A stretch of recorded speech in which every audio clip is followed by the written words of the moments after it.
Now, looking forward into 2012, this year's probably, we range in this room from, well, including the children, from age 10 to, I don't know if we have anyone here in the 70s, but 60s for sure. We've got a 5-decade span, and I could probably safely say that in all our lifetimes, probably no year has been talked about more than 2012, and certainly now.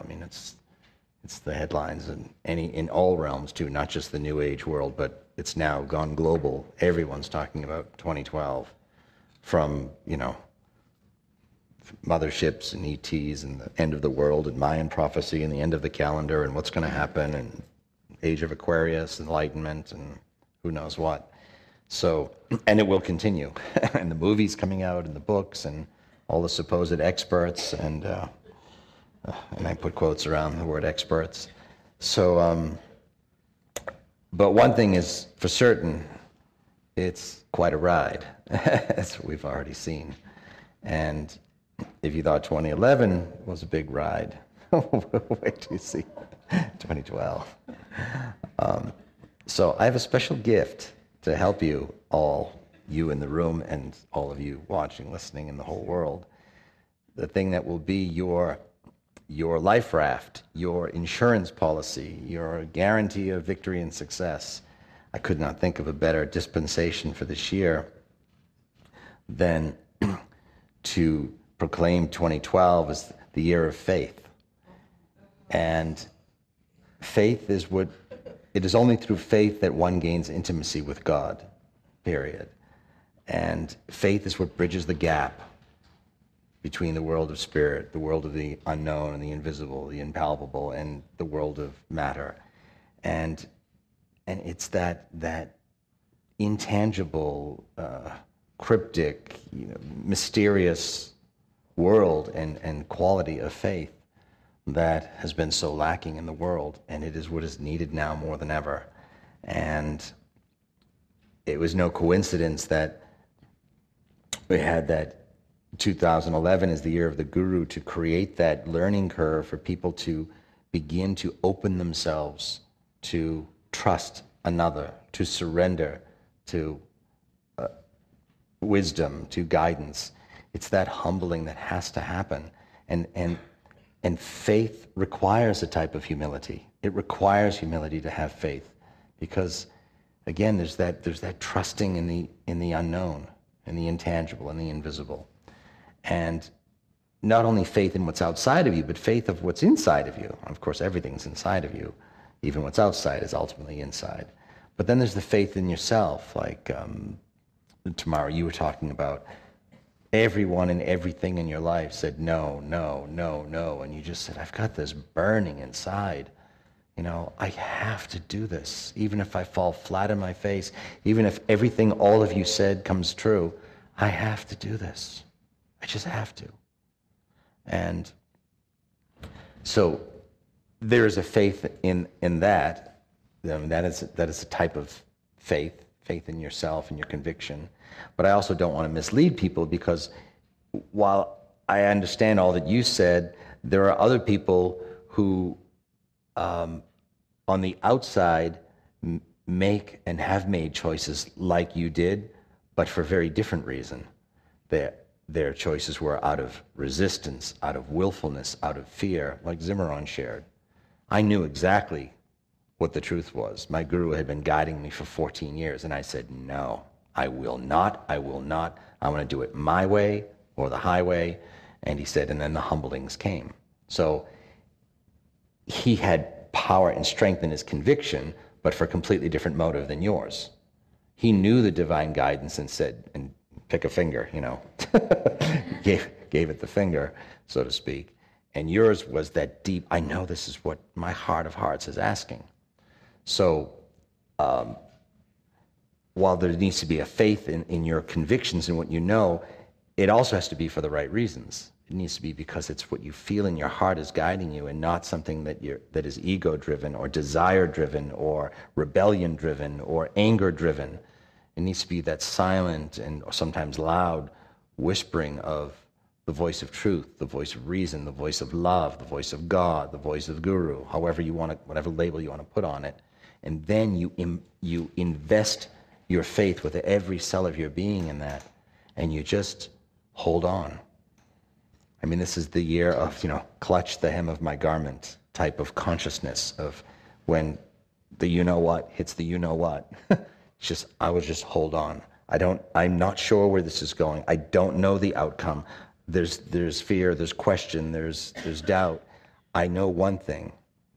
I know for certain in this. I know for certain in whether it's your guru, whether it's your relationship with God, whether it's your relationship with your child. Just go back to what you know in your heart to be true and be willing to invest all of yourself in that, but for the right reason. What you know in your heart to be true, not to win the point or to be right or to prove something or gain approval or get something you want, but what you know. And this is what's really, really important this year, and it's necessary because that faith will be tested.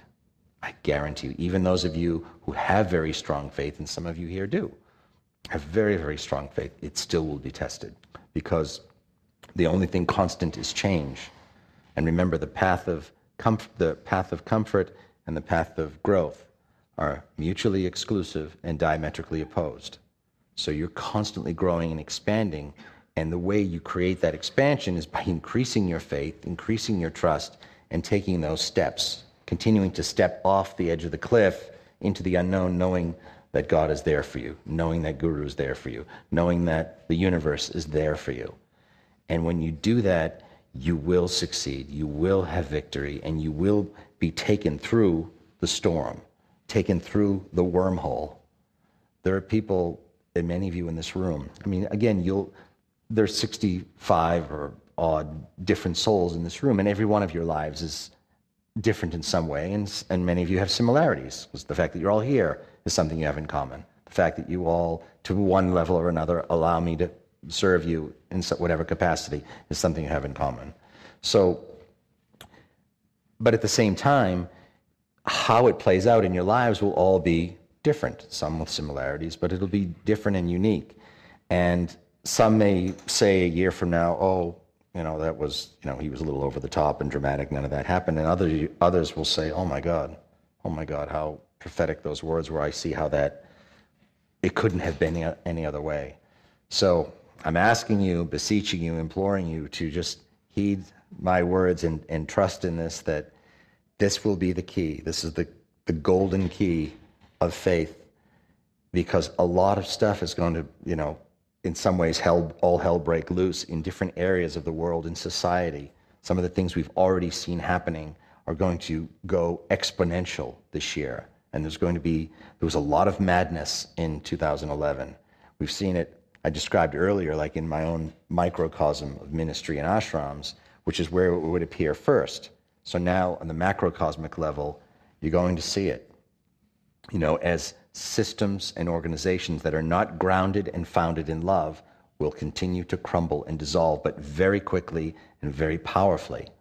And ones who choose fear will fall with it, and ones who choose faith will be pulled through. And that pulling through may require and may entail a complete change in your life. And this is where the detachment and the surrender and the acceptance comes in.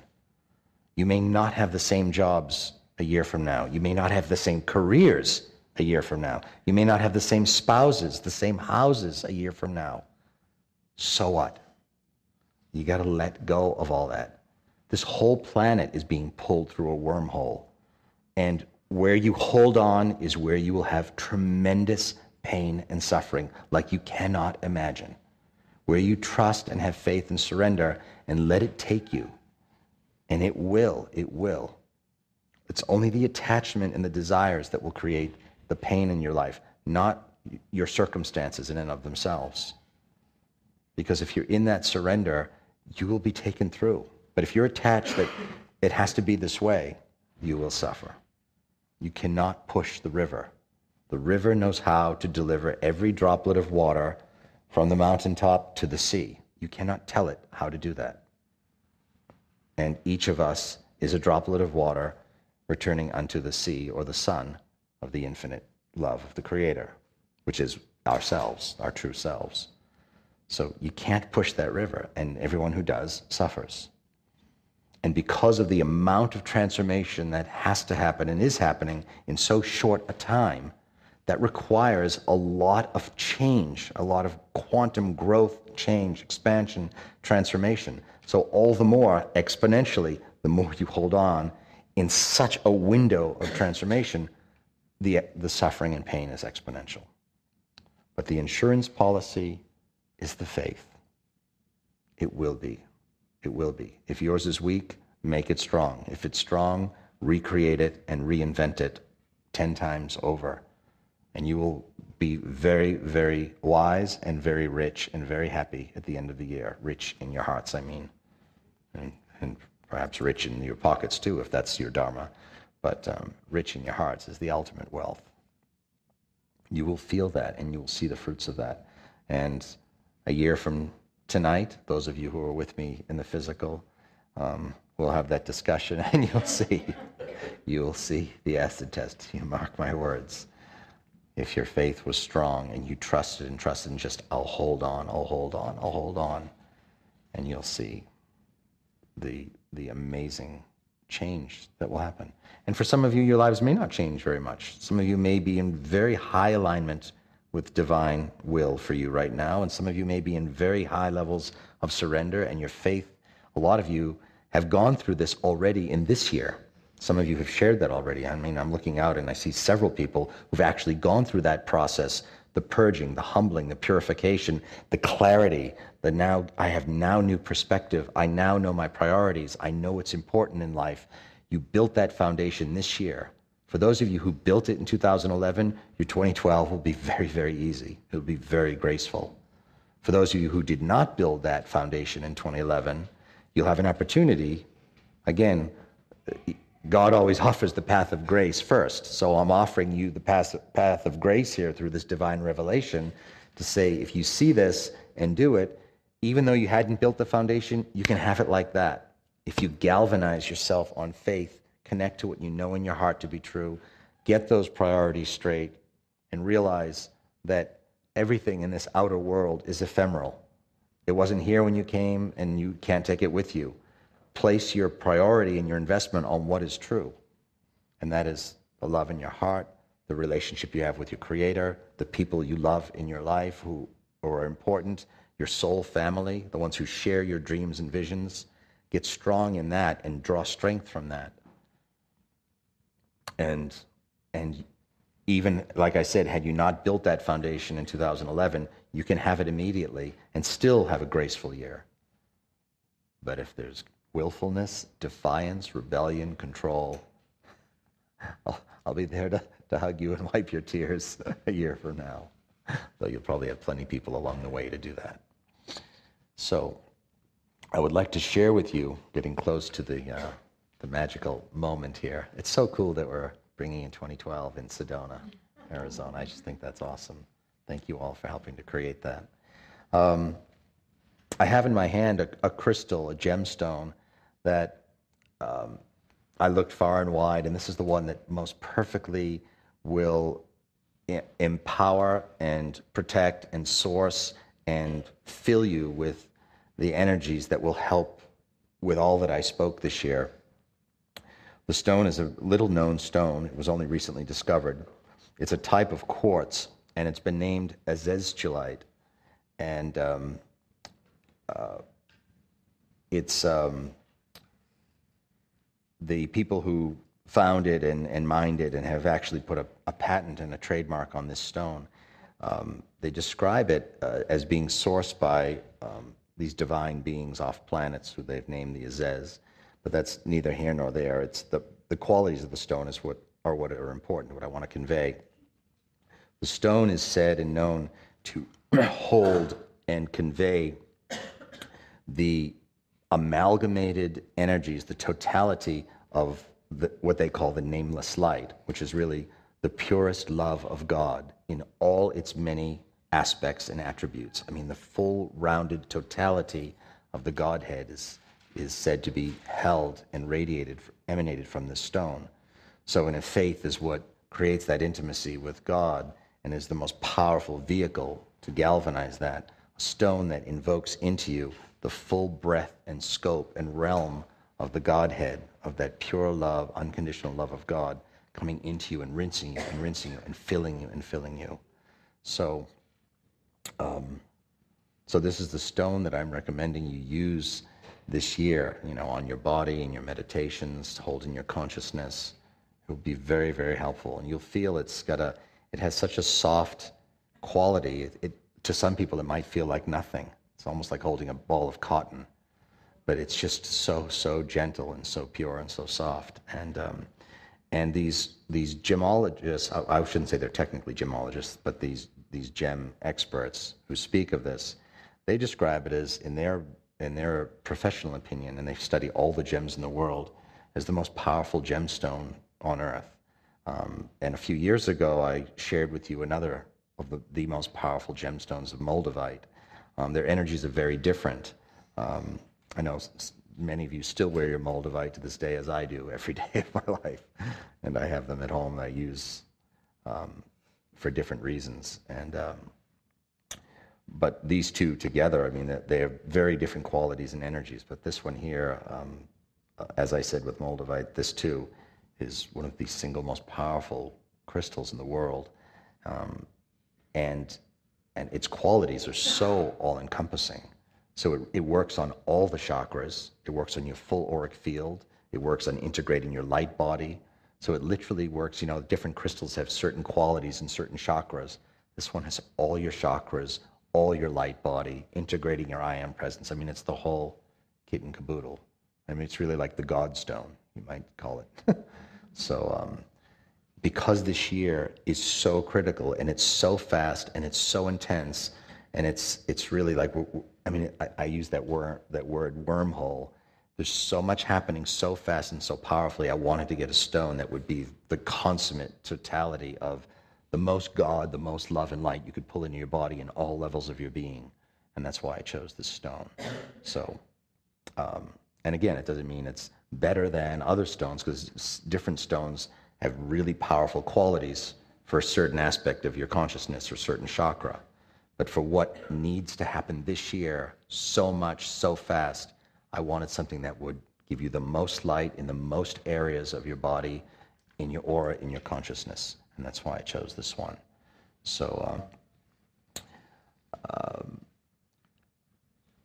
I will say there is either a trademark or a patent on this stone by this one company who has bought out these. There are only two mines that have this. There are different types of azeztulite, but this one here, the white one, there are only two mines, one in, I think it's North Carolina, and one in Vermont, and they've bought out their shipments. And a lot of companies sell just simple quartz as azeztulite. So if you go to this company called Heaven and Earth, you can find them on the internet. They guarantee with certification that you're getting the authentic one from one of those two mines. So I would recommend, if you do buy it from that company, because I went to the biggest crystal store in LA to go find some, and the woman said, "We don't have any," and she said, "You can't get azeztulite." And I said, "What do you mean?" She said, "Well, the mines are closed. There is no more, and everyone's selling fake stuff." She said, "If anyone sells you azeztulite, you're not getting it. You're getting quartz." So I know for a fact this company is the real deal, because they bought out the mines and they have a patent on the stone. They discovered it and they named it and they trademarked it. So that's my suggestion.